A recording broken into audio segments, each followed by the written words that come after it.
Assalamualaikum dan salam sejahtera. Bertemu kita kembali dalam program Bioskop Bernama. Anda bersama saya, Ana Zulkifli. Dan untuk sebarang cadangan, pandangan dan juga respons, anda boleh terus sahaja lontarkan ke email kami di bioskopbernama@gmail.com.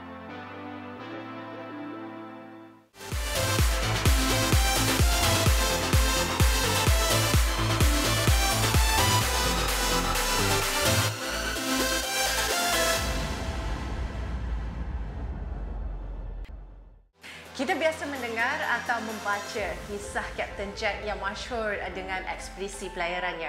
Namun berbeza dengan Kapten Jack yang akan kami paparkan ini. Siapakah Kapten Jack? Adakah Jack Sparrow? Jom kita saksikan.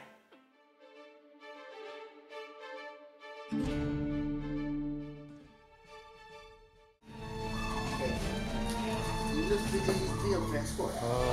Daripada buku ni lah saya terus berhenti kerja pasien sebab saya rasa saya dah jumpa sumber saya nak mulakan projek. Buku ni dia transport ada banyak, tapi dia ada cerita tentang kapal. Ini buku pertama. Buku pertama yang saya beli yang ada gambar kapal dan buat lagi saya tambah minat sejarah kapal. Dan daripada buku ni, saya ambil keputusan risiko paling besar dalam hidup. You gaji you kerja dah steady, you dah jadi bos kepada 15 orang di bawah jagaan you. Tapi you ambil risiko berhenti kerja semata-mata you nak buat benda yang you tak tahu future dia macam mana. Tapi I ambil risk. Itu namanya passion. Bila ada passion, you kena ada determination. Okay. So saya berhenti. Saya masuk mana? Saya masuk kilang. You know? Banyak kilang di Mengelembu lah apa semua. Kenapa saya masuk kilang? Satu, dapatlah gaji murah lah sikit pada saya dapat dipaksa pada masuk kilang kerja biasa kan. Belajar mesin. Nak belajar mesin. Sebab kalau you tak tahu ilmu mesin, macam mana you nak handle mesin? So saya kerja kilang ni setahun, kerja kilang tu 6 bulan, 3 bulan, setahun setengah, 2 tahun. Merata seramik masuk, besi masuk, kayu masuk, printing masuk, design masuk, semua ilmu tu dikumpul. Masa pembuatan kapal biasa dulu saya belajar mula sekali lah, memang panjang lah sebab kita banyak tak tahu kan. Tapi dalam 10 tahun terakhir ni saya dah peralatan dah cukup. Kalau kapal dalam 5 kaki saya ambil 5 kaki dengan full detail. Macam kapal Cengho saya ambil dalam 5 ke 6 bulan. Kalau kapal-kapal yang mainstream macam ni, kapal-kapal bawah pada 5 kaki, paling tinggi dalam 3-4 bulan cukup. Dia bermula daripada harga mula kali buat test market ke apa kan. Buat nampak cantik, offer kat kawan. Kebanyakan dia pembeli, saya tak ada hantar pun, tak pernah hantar kedai. Kebanyakan yang membeli kawan-kawan ataupun kolektor yang berminat. Okey. Daripada 200 sekarang saya dah boleh jual kapal sampai ke harga up to 30. Setiap kali tiba musim korban, penggunaan parang agak sinonim.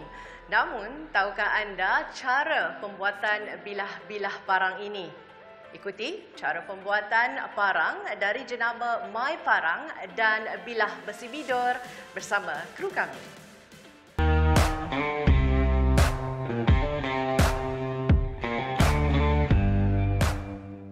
Saya telah fokus full time pada pembuatan parang ni.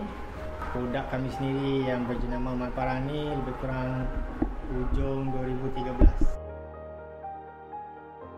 Kita sentiasa menghasilkan model-model baru dan R&D. Kita punya pelanggan dari luar negara minta kalau kita boleh supply yang berbulu kayu. Okay, dan di situlah mula idea untuk menghasilkan parang sendiri yang menggunakan bilah bidor dan menggunakan bulu kayu. First sekali kita visually check kalau ada bilah yang bengkok, ada yang retak. Kalau bengkok tu kita ketuk balik bagi dia lurus. Tapi kalau dia retak atau masalah fizikal yang memang kita tak boleh baiki, kita akan reject. Kita akan mula dengan cuci bahagian tepi, tepi kiri kanan parang tu, kemudian bahagian tulang belakang dia. Kemudian kita akan grind dia punya puting belakang, dia punya tank. Okay. And then kita akan korekkan hulu.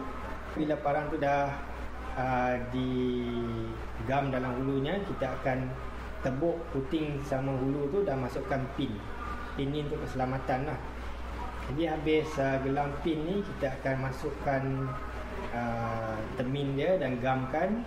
Kemudian kita simpan di store kita. Pengedar besar buat masa ni kita ada satu di UK, United Kingdom, dan seorang lagi di United States. Selain mereka dua ni pengedar lah, dia akan beli dalam kuantiti banyak dan akan edarkan pada kedai-kedai yang lain. Selain daripada itu, kita ada international dealers juga. Mereka ni penjual, mereka beli terus daripada kami dan menjual terus kepada pelanggan. Di Singapura kita ada seorang, Taiwan kita ada seorang, Jepun dan juga Rusia. Selain daripada itu, di Malaysia kita ada lebih kurang 14 retailer. Dan negara-negara yang paling jauh Kanada dan paling pelik tempatnya Guam. Yang disukai orang luar satu, dia memang dibuat di Malaysia. Dan kalau dia beli yang autentik, yang handmade lagi dibuat di Malaysia, memang tu yang paling bagus lah. Sebab teknologi tradisional yang kita gunakan, seperti puting pada parang, kita tak guna full tank. Bilah kita keras di bahagian mata saja, di bahagian belakang dia lembut. Jadi kemungkinan untuk bilah ni retak atau patah memang kurang. Secara purata lebih kurang satu hari kita boleh siapkan 15 bilah. So satu bulan lebih kurang 300 bilah parang. Paip tembakau dipopularkan oleh Alfred Dunhill sekitar tahun 1907 apabila beliau membuka kedai paip tembakau dengan mencipta pelbagai bentuk paip tembakau yang unik dan klasik. Namun di Malaysia, lazimnya paip tembakau diperbuat daripada pokok jering dan popular dalam kalangan golongan yang berusia. Namun dianggap old school oleh setengah anak muda. Bagi Zulkarnain Saidin, penciptaan paip tembakau menjadi sumber hasil rezekinya selepas beralih dari dunia fotografi. Ikuti paparan yang telah kru kami sediakan ini. Kalau ikutkan mula tahun 2014, itu kira cuba-cuba lah kan. Puncanya masa balik kampung lah. Balik kampung, belanja potong-potong kayu, tiba-tiba terjumpa dahan pokok jering. Jadi itulah saja ambil parang, tara, jadilah bentuk paip. Lepas tu lah buat apa lubang dia pun semua. Ya, jadi lepas pada tu tiba-tiba rasa seronok nak buat paip tu. Kita buat, kita gosok apa semua, mula-mula tak jadi. Lepas tu bila kita repair balik tu, tiba-tiba dapat pula idea buat dia macam bola golf kan, berlekuk-lekuk kan. Lepas tu spray. Bila spray tu tengok, cantik pula color dia pun semua. Itulah punca bentuk pipe ni sebenarnya banyak bentuk. Itulah start daripada lebih kurang draw lebih kurang. Lepas tu tengoklah kayu mana sesuai kita ambil. Kita tak ada acuan, tak ada mold. Jadi benda tu dia datang apa kata orang spontan, on the spot. Kadang-kadang kita dah plan buat bentuk bengkok, tiba-tiba dia tak jadi bengkok. Ya. Lepas tu kadang-kadang dari segi bentuk dia pun kadang-kadang masa kita nak membentuk tu, kita guna kikir ke apa ke, tiba-tiba dapat idea lain. Ya. Itu proses yang nak bentuk lah. Macam saya, bila saya dapat menghasilkan satu pipe, lepas tu pula dengan design yang lebih kurang dengan yang dari luar negara apa semua ni, pada saya itu satu kepuasan lah. Dan maknanya kalau ikut kerja seni ni pun sebenarnya kepuasan menghasilkan hasil tangan sendiri. Itu Yang tempah dengan saya ataupun ialah yang beli apa semua tu, dia ni lebih pada suka pada ke arah craft tangan kan.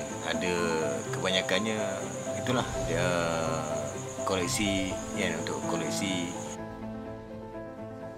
Lebat daun bunga tanjung, bau harum bunga cempaka. Adat dijaga, pusaka dijunjung, baru terpelihara adat pesaka. Saya Sofian bin Haji Muhammad Saleh, berasal daripada Duran Tunggal, Melaka, dan saya mempunyai pengalaman dalam bidang pembuatan hanya 2 tahun. Model yang saya buat dalam bow ni ada 3 model yang saya ada buat. Pertama, dia merangkumi bebo dan traditional bow. Dan juga satu yang saya buat untuk khas, dia untuk kanak-kanak, dipanggil baby bow. Sejauh perjalanan saya dalam bidang ni, saya dah reka lebih kurang dalam 15 ke 16 bow yang berciri-cirikan Tamin Sari lah.